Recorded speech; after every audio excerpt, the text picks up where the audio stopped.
Welcome to the Designated Drinker Show, the podcast that is raising the bar on craft cocktails. I'm your host, Louise Solis, and with me is my very, very talented friend who always makes day drinking fashionable, the mixtress DC Gina.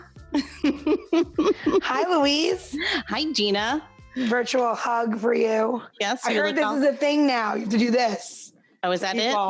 Yeah, I don't know. Is I'm it? listening to my It's kind friends of like in New York. I don't really know. kind of like the reverse of jazz hands, then. What? Yeah. It's like clapping, but not really. So there's a lot of differences between the genders. Yeah, you'd agree? Yeah. Yeah. But did you know there's a little funny little difference when it comes, this is really small but kind of big. It comes from the way we button our shirts and zip our jackets.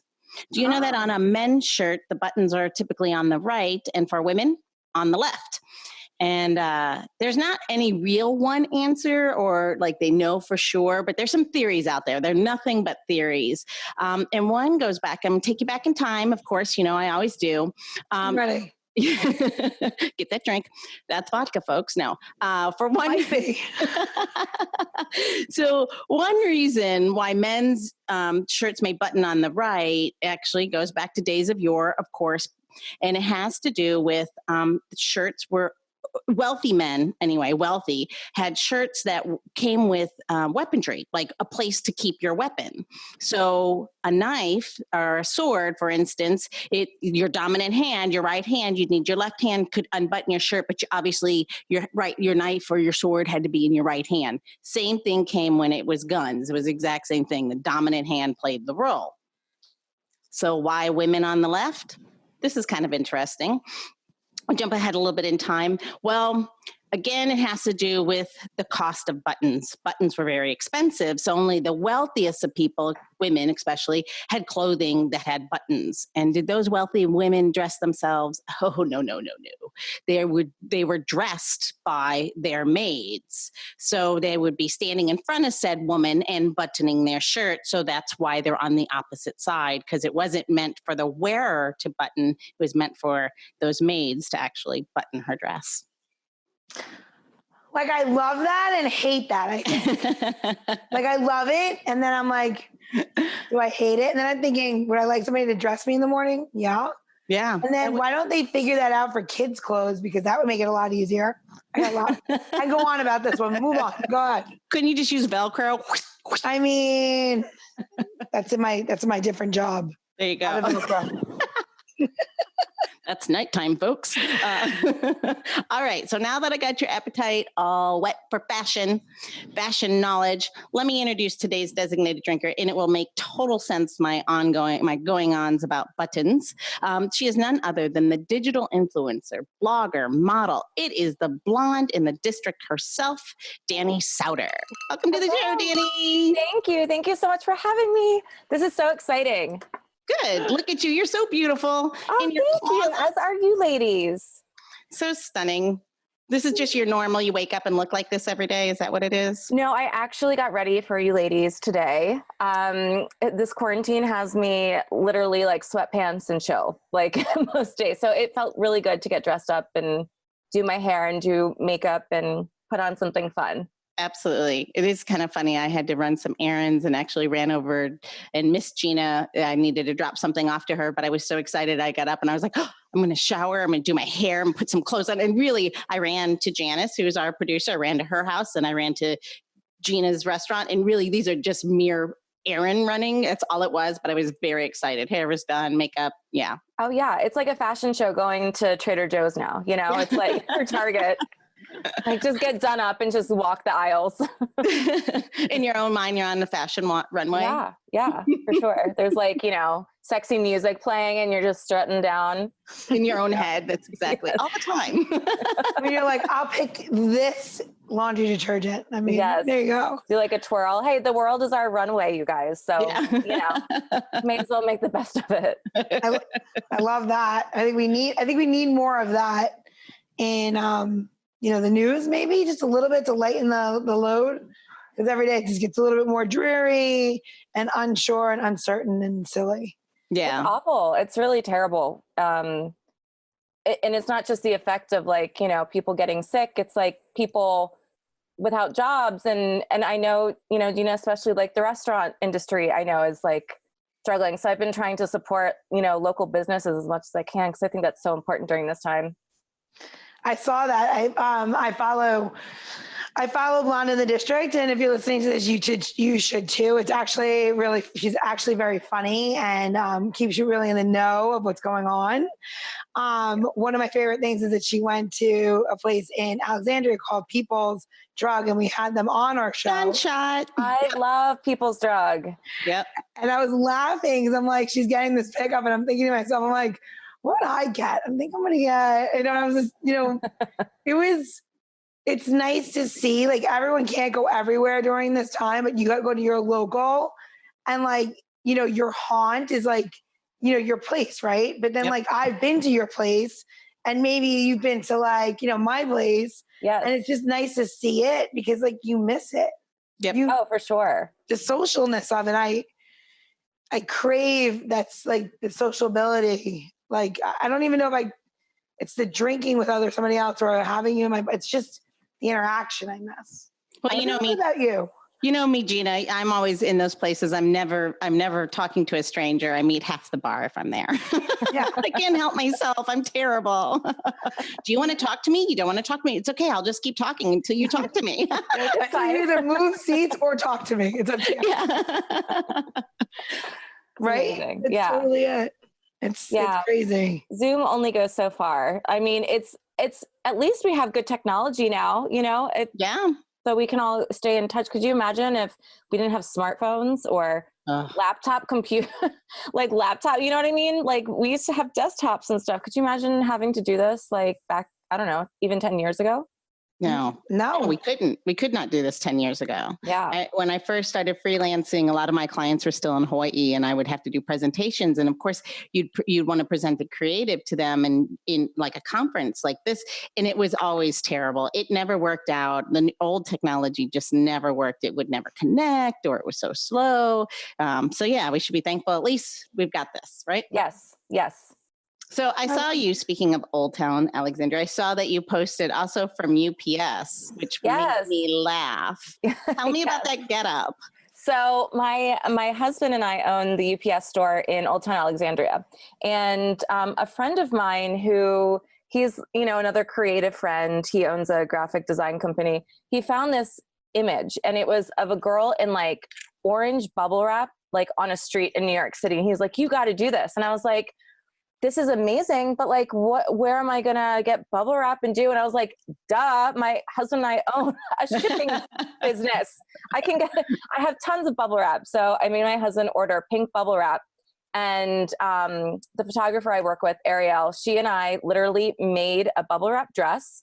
And it was, you know, I never really talk about the store on my social.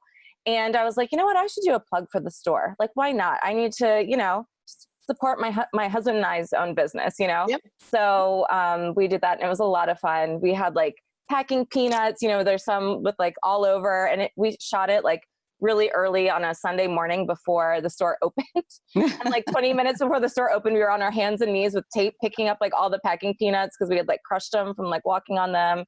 It was a lot of fun. It was my favorite shoot, like by far. So tell us what, sorry, Gina. Dani, I've been waiting for this episode to tell you because I wanted to share with you an image of me. We Repeal Day. So we founded the DC Craft Bartenders Guild, and the guild is like in its 12th year. And the second year of the Repeal Day, we did a futuristic Repeal Day. Third year of Repeal Day. And we did futuristic. And I was in a room with Owen Thompson from Archipelago. And we were he wore a white suit, you know, with like goggles, like very Willy Wonka, you know, the TV set.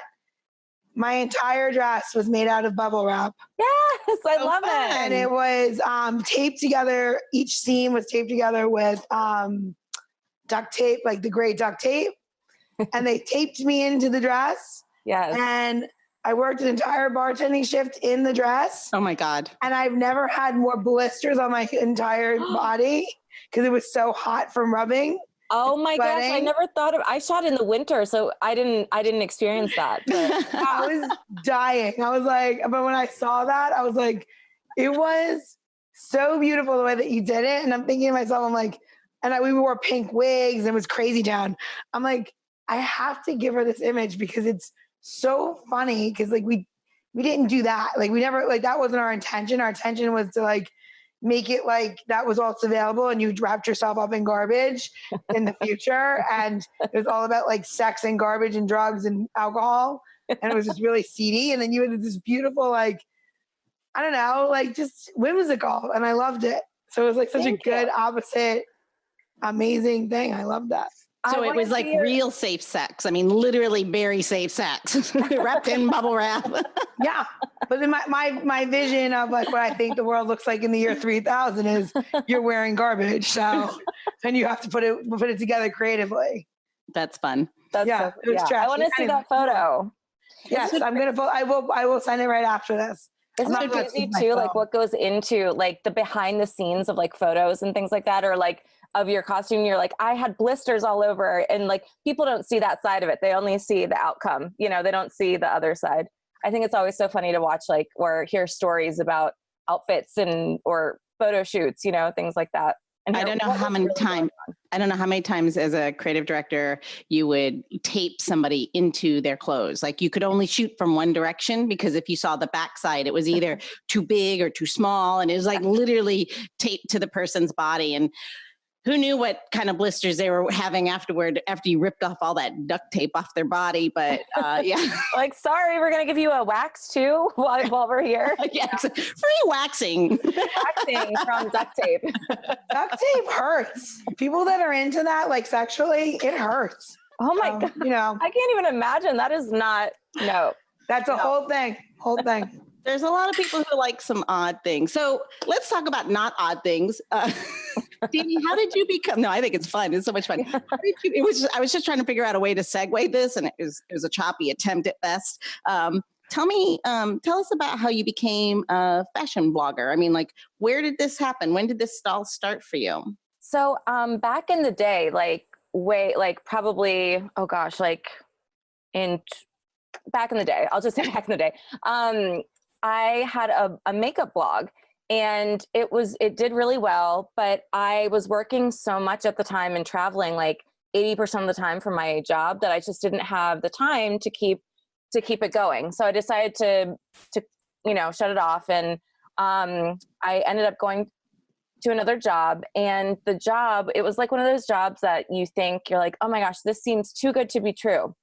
And it was. So I stayed at this job for a year. I left a job that I had been working. I'd been with the company like 6 years. It was really hard for me to decide to do it, but I took the leap, and it was awful. Like it was a company that didn't understand like marketing, and I was hired to help them market. They didn't even have a website when I started. Okay. Oh, and I was like, how am I supposed to go out and market you guys if you don't even have a website? Like This makes no sense. So I started getting really down on myself with this job because, you know, you want to do a good job at work. You want to be able to express yourself through your work. And I wasn't getting that. Like I was always being told no, or always hitting roadblocks. And so my confidence was just like plummeting. So I decided that going into the office, I was at least going to express myself through dressing, because I couldn't express myself through being creative in another way, like through work. So I started dressing and dressing up more, or, wearing something fun to the office, or just something that I knew would make myself feel good. So I ended up leaving the job. And, in the time that I was looking for a new job, I decided to start blogging in the district. And I wanted to start it as a way to show other women how style can actually help boost your confidence. Yeah. Not to be intimidated by style. I think a lot of people are intimidated by style. I'm trying to show you, look at style as a tool to make you feel good. Yeah, to express yourself. It's and it is. I mean, it is true. You get something new, and all of a sudden, you just kind of like a good. I don't know. You just feel better about yourself, even if it's just superficial. Sometimes it's just what you need to get through the day. Totally. Even just like a lipstick, putting on lipstick, can boost your entire mood. I think makeup and clothing is, even though some people think it's superficial, I think it's a great tool to use. I think it's a way to express yourself too. It's how you want to be seen in the world. Absolutely. I think it can get superficial when it overrides other things, or people use it as I'm better than, or a negative way. But your point of empowering women to embrace their beauty and embrace who they are, and don't be afraid to show it. I always say it's like a dance like everyone's watching. Yeah. I mean, at the end of the day, you have to just live for yourself, do what makes you happy, wear what makes you happy. And I think that's the amazing thing about style is so many different people have so many different styles. And I just think it's so cool. I just love it. Cool. It's always wonderful to hear somebody's doing something that they love, and it shows. I mean, the passion for it shows. So I wanted to say that I met Dani. Oh my God! Now how many years ago did Eloquy open? Now 3 years? Yeah, they've been open, I think 3 years. Isn't that crazy? So I went to a pre-party with Dani was there, and she was there just to just walk in the store, and I was invited, and I did the cocktails for it. I remember that. And they dressed me, and Dani's like, put this on. And she's like putting on all this stuff. And I'm like, I don't wear things like this, and I only wear black and blah, blah, blah, blah, blah. And she's like, no, put this on and this, and put these and this. And I left with all this stuff. And I'm like, I wear this. I wear black, sometimes navy and blue, mostly black. And then, I don't know. I look, you can even look back, even in my Facebook or Instagram, whatever, for events, big events, of course, I'd wear a shiny fun dress or whatever, but everything else was generally the same color, black or whatever. It was the reason why I wanted people to meet you in my world, in my world, is because you changed me, and that's very hard for somebody to come in and give me some kind of a different version of myself that I don't generally pay attention to now, especially now that I'm a mom and I have businesses and stuff. And I don't know the last time I actually bought something black. It didn't have a shimmer, or it was for a reason, or it was a cool pant to go with something more colorful and bold. And it makes me feel really good when someone says to me oh my God, I totally love that. Or you're on a train in Manhattan, because I was going downtown this fall, and I had on this new jacket that I bought, and it was really cool, foldy jacket and a puffer, and it was bizarre. And this lady goes, I love your jacket. And she wasn't plus size like myself. She was just, she was well put together, wearing heels on the subway. And she's like, I love your jacket. And I was and that made me feel really good, because one, to get a compliment in New York City is impossible. Yes. Unless someone's asking you for money. Yeah. Or they want you to do something for free. So it's either they want your money, or you're going to do it for free. So either way, you're somehow exchanging money. And it was a really great moment. So I am so happy to share you. I know you have so many followers here, but my liquid world where these people navigate to bring such a little sunshine that you are is so great to me. Oh my gosh, you literally just made my day. I had no idea, one, that changed you. And I used to also just do all black everything. And then when I started embracing my style more, I was like, you know what? I'm actually very pink and bold, and I like prints. I mean, look behind me, I like sequins. So I love that. And I love that you're wearing pink. We're all wearing pink. Yeah. Just so everyone knows, that is a happy accident. Yes. Yeah. But no, and I think also, getting a compliment from a complete stranger really can make your day. Anytime I see somebody, man or woman, and I really like what they're wearing, I'll compliment them, because I think it's just, one, you're making somebody else's day. And also, I think it's great that style is a conversation starter. I can't tell you how many times, I'll have a really cute, whimsical bag, and someone will stop me and be like, oh my gosh, this bag, this is amazing. Where is it from? It starts conversations and just brings some sparkle and happiness to people, Yeah, absolutely. And you know what? It costs nothing to give a compliment. Yep. It costs you absolutely nothing. And you could just somebody could have a terrible day. And if you just, that just generosity of acknowledgement and sharing. I think sometimes, it just somebody could be having a terrible day, and your simple smile and appreciation is all it took to change that. It's very little effort. You know what else changes your mood? Alcohol? Yeah. Yeah.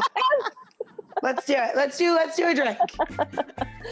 So, all right. So let me have to change this for you. In case we're going to do that, right? So you can see everything. Okay. Love your melons. I mean, your grapefruit. They are. Here's my grapefruit. I can put it here for you too. All right. So it is that time of year, and Dani brought up that today was supposed to be the Kentucky Derby, which was very sad that it's not happening. So we're going to do, let me see if everybody can see that. There we go.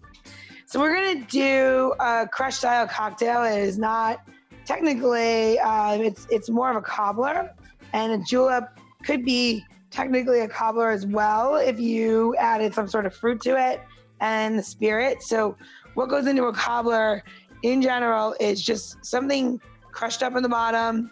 You can either shake it or crush it in a glass, and we can do both, and a little bit of sweetener, and generally a liquor or champagne. And then what we're going to work on today is a champagne cobbler, and we're going to do two different styles. Dani is going to do a shaken style, and I think Louise, you have a metal tin. Yeah, a big one or a little one? I have just the big one. I'm sorry. How do you shake it? It has a lid, but it's this style. All right, so you girls are gonna both do two shaken cocktails. Okay. And I'll make two cocktails. Okay. Yeah, so I'll do two, and we'll do one for each style. So in your shaker tin, you're gonna open up your shaker tin. Yep. And what kind of berries? So this drink right now that we're gonna do with berries. What kind of berries do you have? I have strawberries. Strawberries are good. So let's do strawberries, blackberries, and blueberries. That's ambitious. Do them all. Do a few of each. I'm throw them all in there. Yeah, you're gonna do basically. You want to do about an ounce and a half of fruit. So however fruity you like it. This is really more of a personal preference. So I want to cut the strawberries, Gina? So you're gonna put them in there, and so you just see how I threw them in. Yep. Half. Right. Yep. Does everybody have a muddler or a spoon? I do. Do you have a spoon with you, Dani? I do. I have a straw. Will that work? Is it strong enough to push it down? Maybe. I can try. Try. So just kind of. You're just gonna kind of just give it a little mash, just a little mash, because you're gonna shake your drink so it'll move around itself. Okay. So we're gonna put this in the bottom here, and then this one, because this one's an actual cobbler, I'm gonna mash this one up just a little bit better. Okay, so you're gonna put that in there. So now, Dani, do you have a simple syrup there? I do. Perfect. You're gonna put in 1 ounce of what could you have, brut, or do you have champagne? It makes a difference. I have Prosecco. Prosecco, you're gonna use a half an ounce of simple syrup. Sorry, I didn't have it. I had to go to the refrigerator and get it. You're gonna use a half an ounce of simple syrup then, because Prosecco's a little bit sweeter. So you're gonna put in your strawberries, half an ounce of the simple. And I'm going to use my strawberry simple syrup, if that's okay with you, Gina. Okay, so then you're gonna use a different berry. Okay. Are you using a different berry with it? I mixed berries. Okay, good. Okay. Yes, any simple syrup. So basically, the recipe really is 2 ounces of fruit, half an ounce to ounce of sweetener, and that could be any kind of simple syrup that you like, or an Amaro. And then you're going to put this in there, and you have that in there. And then really, you can finish this drink. I'm going to add to the one here, I'm going to add 1 ounce of gin to this one, but you can add any spirit that, floats your boat. And then in this one, in the shaker one, I'm also going to add, you know what? Maybe I'll change it. I won't use gin. Well, I'll just drink this. No, I'm just kidding. I'll use tequila in this one just to kind of show the difference of what you can do. I have tequila my too. language. That sounds good. Yes, we could do a little tequila in that one. So you have gin in the first one, tequila in the second one. You have your syrup and everything in there. Now, citrus. At this point, you're going to add a citrus. You're going to either add You can add lime, lemon, grapefruit, whatever you have. Ladies, what do you have? Hold up what you have. I have lime. Lime, and Lemon. you have a lemon. Great. And I'm going to, you know what? Let's make it all different. I'll use a grapefruit. Okay, so I'm just gonna squeeze this in. You're gonna squeeze that in, and you want to put about an half an ounce to an ounce if you like it super tart. I just sprayed myself with this. I was like trying to look down. I was like, oh gosh. Surprise. Hazards of the job. Yes. So see, you appreciate your bartender now, right? You're like, all right, maybe I will pick up those cocktails. Yeah. This is, I mean, it's fun to make them at home, but they never taste as good as when somebody who is an actual professional, like yourself, Gina, makes them for you, you know? Until Gina takes you step by step, I think you're gonna be surprised. Of course, right? So now we're gonna take our, you get a little bit of ice. You can use crushed ice, regular ice. Do you guys have, so who doesn't have crushed ice? I don't. I just put the cubes in. Okay, so you put the cubes in, and you can start shaking your cocktail when you're ready. And I'm gonna put a little bit of. I have crushed ice, Gina. All right. So, are you shaking yours, Louise? I was going to, but Use regular ice then. Okay. Is there a technique to shake this? Hold on. Yeah, start shaking. Dani, 2 hands. 2 hands? 2 hands. Shake it like you mean it. I'm shaking it. Let me see. Good. There you go. All right. I don't hear anything, Louise. Are you like shaking it? I Is am. there I'm ice in there? shaking it. Is there ice in it? Yep. I can't hear it. All right. Anyway. All right. Now you shook your cocktail. You have a glass in front of you, everybody? I do. Yes. All right. So I'm going to do really quickly. Can you see this cobbler? Yep. So this is your cobbler, right? So instead of me shaking the cobbler, you're going to halfway fill it with crushed ice, and you're going to move it around. This is you mixing this cobbler. This is why I love these drinks. This is the same thing for a julep. If you do it this way, you put it halfway, you see the amount of liquid that's in there, it is full, right? Yep. And you're going to take a little bit more ice, and you put it on top. And how much ice do I have in there? You're going to put it on top, and you just let it sit. And the idea of a julep or a cobbler is you just kind of let them marinate, and the longer they sit, they become a long sipping cocktail. That's why you drink these generally in the summer when it's hot, because it's not something that you don't really need to navigate in the winter. So now you take this drink, and we're gonna finish this one off with a bit of champagne. And you're gonna put that in. So good. It does. My mouth is watering. I'm like, let me drink that, please. And then this one, just because I'm missing the dairy, we're going to put that in the center, and you have this cocktail. It's complete, okay? Oh, how cute. And we'll do this one with a straw. Now let's finish up the one with the ladies. So now I got my shaker tin. I'm the same as you. I'm going to take my drink, and I'm going to shake it. And I'm making a bit more noise than both of you, but that's okay. So now with the same step, and now we're going to take a glass. So I'm going to show you a really fun trick. See these little ball jars? These are super fun when you're going to have friends over your house.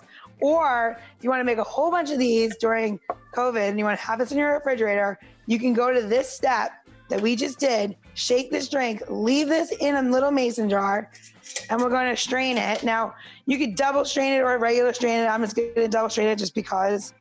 And you're going to put it in the double strainer. Now, it doesn't look like a lot, right? Because this is your base. So this is your base.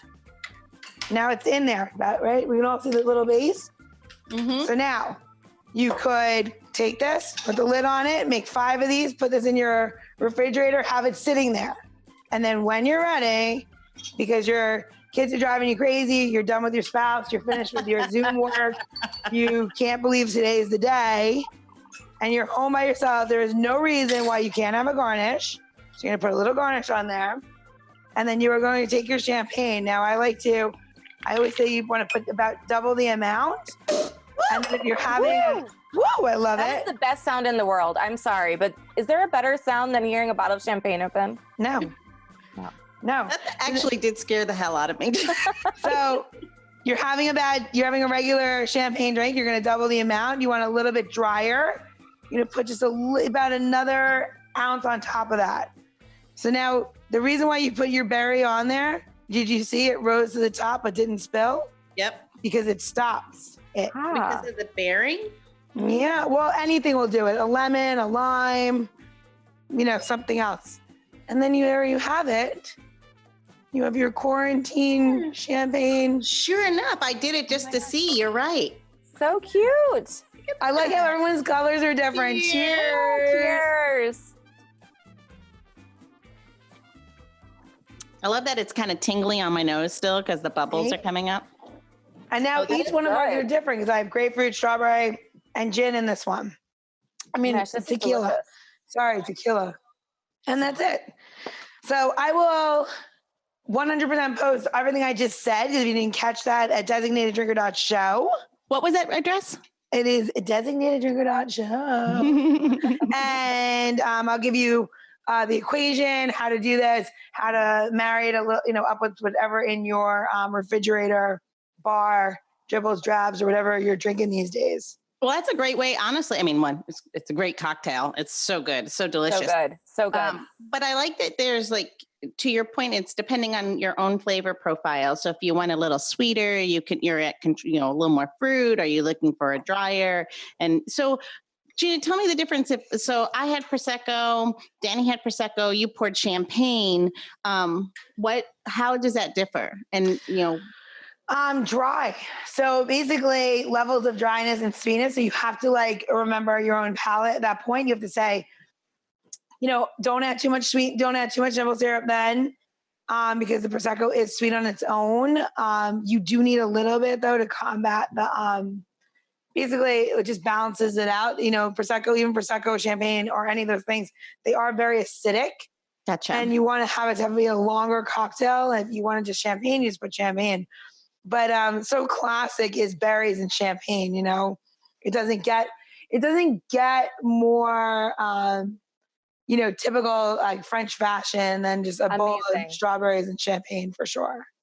So over Christmas, I went to Paris and we went to Champagne region, and it was one of the most amazing experiences of my life. It was so cool. I learned so much about champagne.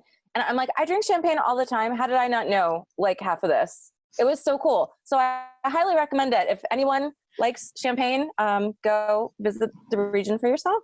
Wait, I have a question. Wait, I'm going to give you my test. You ready? What is the grape that makes champagne? It's it's the red wine. It's the Pinot Noir, right? Could be. Chardonnay. Chardonnay. Yep, but you're right. Pinot Noir. I knew that. And they tint it, and you have your rosé. Yeah. And they, we visited Veuve Clicquot, and they were talking about the blends too. And I was I never realized that they are famous for making blended, the blends, champagne blends. That's crazy. Which is the greatest part about champagne. Nobody realizes it's a perfectly bubbled cocktail. So everyone's all hot on the seltzers right now. Just drink champagne. They've been doing that forever. So classy. We could just throw some fruit into our champagne. It doesn't taste like the chemical, the flavoring. No.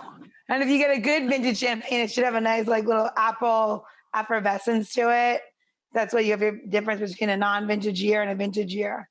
Really quickly, I'm starting to realize that cocktails and alcohol in general is style. Everyone has their own thing that they like.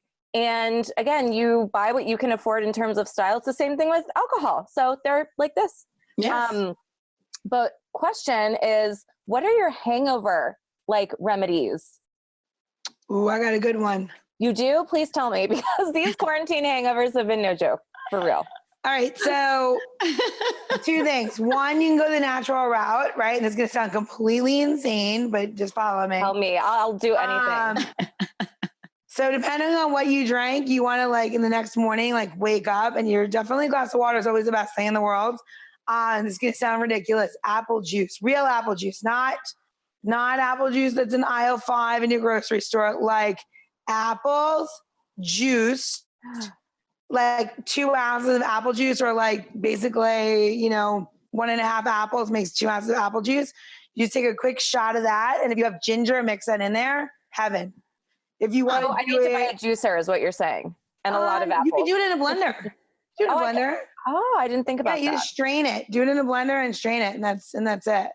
Yeah, my trick. Sorry, but you really honestly hydrate. I always tell everybody, you're gonna have a cocktail, have a glass of water. Yeah. Right. But the truth be told is really, it's the end of the night, that last big glass of water before you go to bed, and it's waking up right away and getting vitamin C or vitamin C, A, and B, which an apple happens to contain all of those. Oh. And then a little bit of like ginger takes the nausea away. Oh. That's great. Thank you. I get like killer headaches, and which means I can't keep anything down, and it's terrible. Oh, I never knew that. Thanks for asking, Dani, because I've never asked that question. My only tip is drink water like the entire time. Like that's the only thing I've got. Like I try to make sure. And to your point, Jenna, I always have that big glass of water right before I go to bed. Hydrate. That's all. It's super annoying though after you've been like drinking all night and you have to wake up and you have to go to the bathroom and you're like, God damn it. And then you're like, the glass is empty because you drank it. Yes. And you're like, all right, I'll just go get another glass of water. Yeah. It's annoying. It is. Wasn't it Tony who was on the show, Gina, who was talking about he was talking about the Jack and Coke, and it had to do with the amount of sugar that you're consuming in your cocktails too. And he had a theory. Then he walked us through the story of, he had this guy and he just had him drink just Diet Coke. I think that's what he drank all night long. And then just another night, just drink Jack, but don't mix and see what you feel like the next day. And he felt worse after just drinking Diet Coke throughout the night. And Tony's point was, it was all about the amount of sugars you were consuming. So when you're drinking the Diet Coke with the Jack, alcohol breaks down this sugar, and now you've just added, carbonated like sugar on top of it. So. How do you remember that episode? I was so fucked up. We were in New Orleans. I don't know how you remember that episode. Well, I think that was the day. That was a very long shoot day. And Dani should come to New Orleans with us. It was earlier. We'd have so much fun. Because you could tell us how not to look gross and sweaty, because it's impossible, because it's July in New Orleans. So, oh my gosh. I have a New Orleans story for you guys. Well, I'll tell it later. Or maybe I'll tell it in New Orleans when we go. Tell it. What goes to New Orleans stays in New Orleans. So when we were on that day, we were shooting when Tony Abogabin was on the show, which was a great day. I was totally in love with him, and in love with Johnny Schuler, was also on the show, who was a master distiller. Because, we do like 5 shows a day while we're at Tail. So because we just get some really great people. Also impeccable dressers, Dani. You would die. They looked so good. Yeah. And so, but the end of the day was Gina's really good friend, longtime friend, and Mason, who owns Turkey and the Wolf. Yeah, Turkey and the Wolf. I had stuck Wild in my head for some reason. And so they start off, and there is a bottle of Makers, and they're going to, Mason was a little uncomfortable. He wasn't like super comfortable. So Gina's going to lube him up a little bit. They're going to get story. And he got talking, and the more he had to drink. And so it made for a good episode. But they drank almost the entire bottle of Makers. And it's funny. He's like, Gina's like, you helped. And I'm like, no, because I can't drink it. I'd be like on the floor. I don't have that. They drink almost the entire bottle. That's why she can't remember earlier in the day, because she totally, it's good though. That happens. It does. You gotta put on your big girl, your big girl party dress in New Orleans, because it's on. If you're in, we're in. Let's do it. It'll be good. We'll hope not this year. There are no Tails this year, obviously, because of COVID, but it's going to be really great next year. We'll save it all up and have a great time next year. Yes. It's a good time. You have to go with the plan though. Gina, the first year I went, Gina's like, Louise, this is what you're going to do. You leave at midnight, no matter what. You don't stay 1 minute past midnight. That's when it gets a little... No, you can have to be having the time of your life. You got to go. You got to pull the Cinderella. Well, you start drinking at like 11. I mean, like, honestly, liquor is flowing everywhere because it's the largest cocktail spirit industry convention in the world. So it's sounds right up my alley. Everywhere. And you get to taste some of the most amazing things. You're meeting the distillers. It's a really great event. But you've got to go with a game plan, because you can easily stumble through it or lose your way. And because I've had Gina with such strict rules, I have fortunately never misstep. So I have her to thank for that, to keep me on, keep me straight and narrow. I have a question for Dani. Dani, give our listeners that are at home and they're all struggling with something to do, like what's a good way to like reorganize, like you have all this time, right? Like, are you doing anything with like, you know, reorganizing or like, you know, what to do with your clothes? Like you're going to go back to work. You're going to go back to society. What are you going back as? Like, what are we doing? What's the next step? I have been reorganizing my closet. And when I say my closet, I have, my husband and I live in a 2-bedroom apartment, and 1 bedroom is my closet office. I call it my cloffice because I have so much stuff. And I'm like, you know, I have a little desk set up, but then I, you know, around the walls, I have, you know, clothing racks and things. And, it was a disaster. Like, admittedly, it was a disaster because I have too much stuff. Like I have so many clothes, shoes, bags. And I was like, this is driving me crazy because I'm home more now, obviously. And I was seeing it like, you know, it's like in my face. Like every time I walk in, I'm like, I just got to declutter. So I went through, I was up until like 3 a.m., like one night/morning. One manic moment. Yes. I was like, this is it.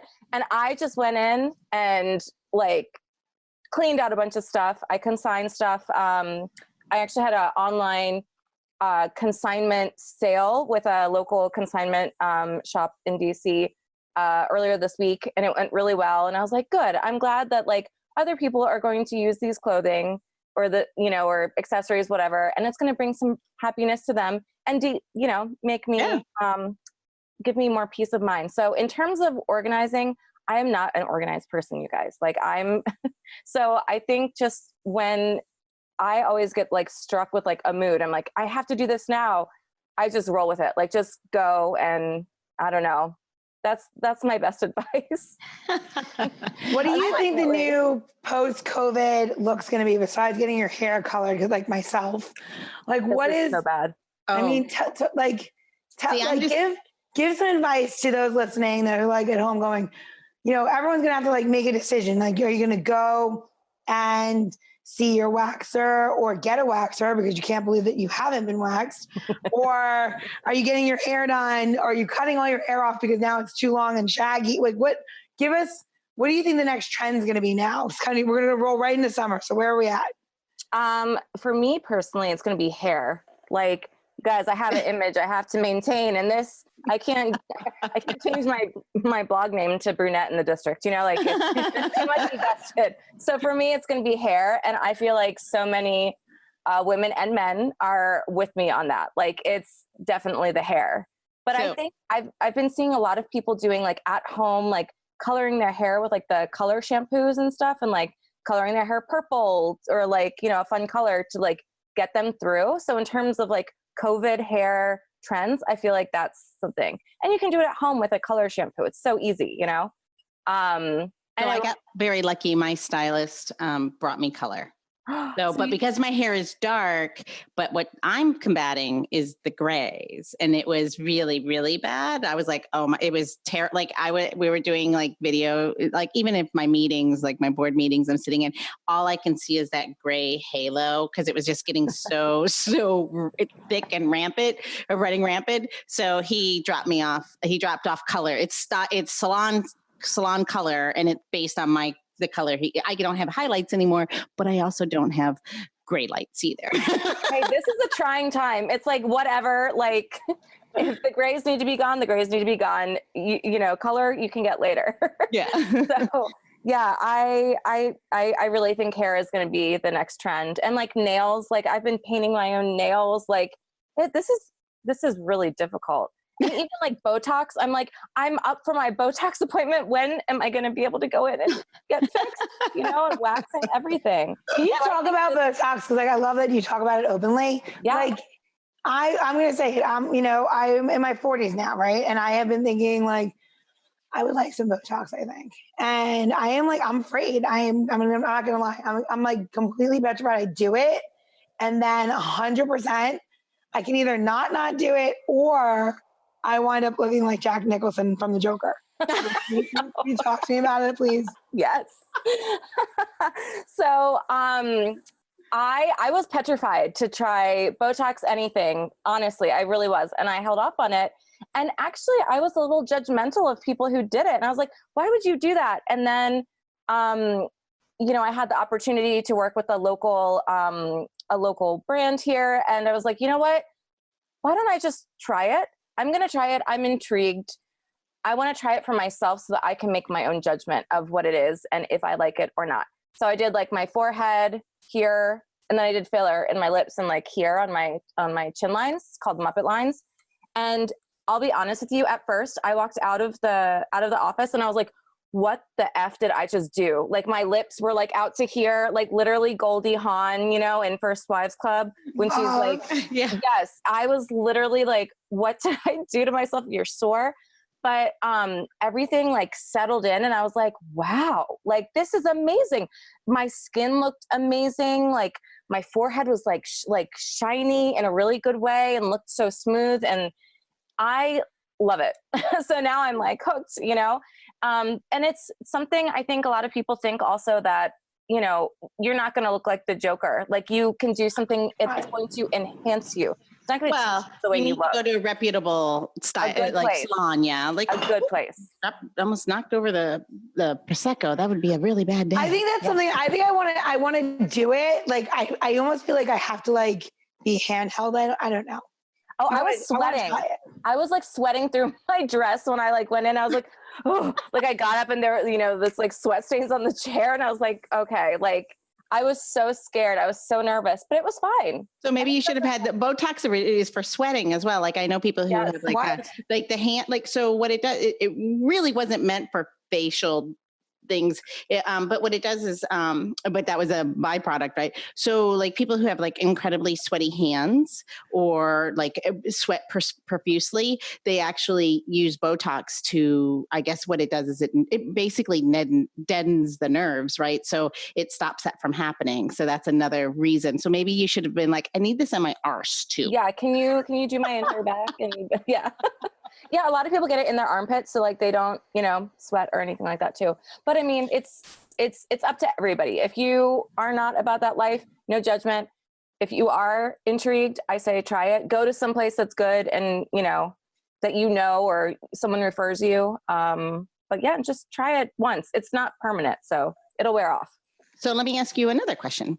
I love your eyeliner. I wear liquid liner on my eyes, but I also am 47 and I am not afraid to tell anybody because Latina skin works. Yes. Holds up. But it's changing on my eyes. I mean, I can, what liquid liner are you, because I love your liner and I wear it all the time, but I struggle. I've tried quite a few brands and I spend more money than I want to admit on trying different things. So, but what do you recommend? So this one that I'm wearing is actually Maybelline. It's like $7, I think, or something like that. It's very affordable. Awesome. Yeah. And I love colored eyeliner, especially like right now when we all have to wear masks. Like, why not play up your eyes? Have a really fun pop of color on your eyes. And eyeliner is so easy because then you don't have to do anything else. It's just, line and you're done.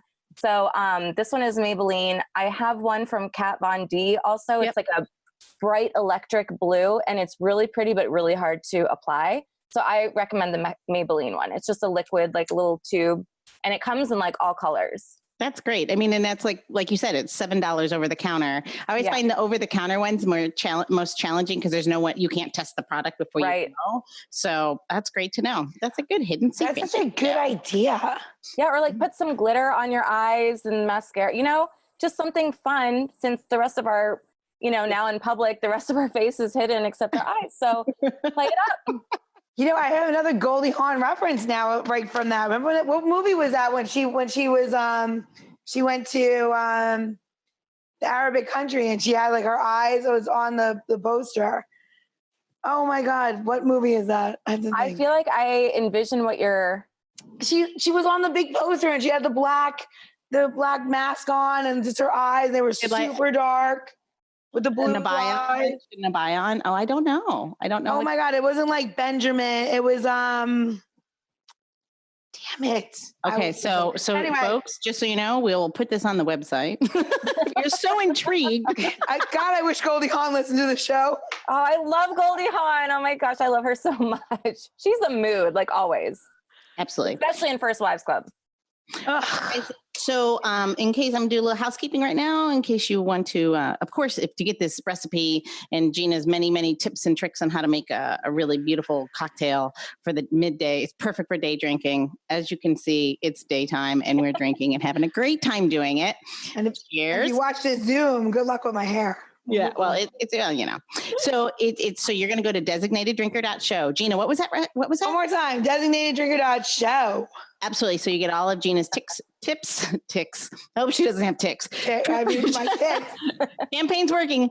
Tricks and tips, how-tos for this recipe, and then all the recipes for every show before this. And then we also want to make sure you get a hold of Dani. And she is a beautiful person inside and out. And what I love about your social media is, it is about fashion. It is about beauty, but it isn't empty. And it feels very meaningful. And I think that there's a beauty part to that. That's so beautiful that anyone can be beautiful. Everyone can be beautiful. And what you put out into the world actually does make a difference. So Thank you. Go to our website, you'll get all the episode, and I'll make sure it's in the episode notes as well. So if you're listening now, it'll be in our episode notes so that you can find her in her social media and see how beautiful she absolutely is. Stunning, but she's also a beautiful person inside and out too. Thank you so much for having me on the show. Well, Gina, I kick it back to you. You've got one more. I have one question. This is my last question. So in this day and age where everybody, I know. All right. In this day and age where everybody identifies themselves with some sort of animal, and you might identify yourself with a lace-wing bug because you pollinate the garden, and you're all good and wonderful and beautiful and just lovely lime green. If you were an ingredient, what would you identify with and why? An ingredient? Yeah. For for a drink or anything. Anything?